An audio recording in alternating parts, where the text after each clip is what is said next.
As your teacher, if there was a student in my classroom who was doing something that was physically causing harm to themselves and they were incapable of stopping it, I would step in and I would stop them from doing that thing that is causing them physical harm.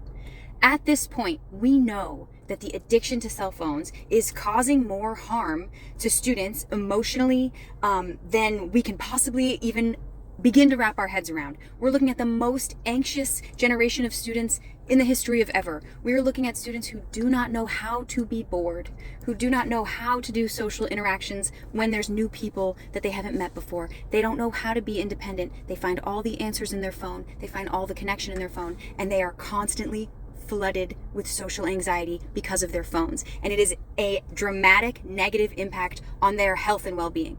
And we also know as educators that if the bottom of the pyramid, personal health and well-being, food, shelter, water, if those things aren't taken care of for a student, they can't access the higher levels of the pyramid. They can't learn, they can't evolve, they can't grow because they're worried about food, water, shelter, and other things that fall in that personal well-being like mental health. So at this point, it's a non-negotiable. The kids need us to step up and be the adults. Going into this school year in New Hampshire, there is a ban on cell phone use from the state level. It's a law now, guys. I will be taking phones and sending them to the office as soon as I see them because it is now illegal for you to have it during the school day. And I know the loudest voice in the opposition is going to be parents who are concerned about their students' safety. And while statistically it's pretty unlikely that there's going to be an event that puts their student safety at risk while they're at school, I understand that in the country that we live in, it's still a real threat.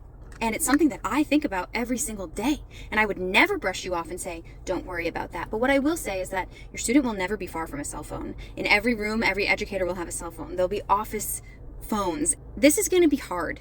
It's going to be a big adjustment. Maybe the biggest adjustment that I've ever seen in public ed in the 11 years that I've been teaching. But we can do it and we can get through it. And if you're my student and you're coming into my classroom this year, I am not going to be laid back about the phone. I'm going to follow the law because you need me to help you with this addiction.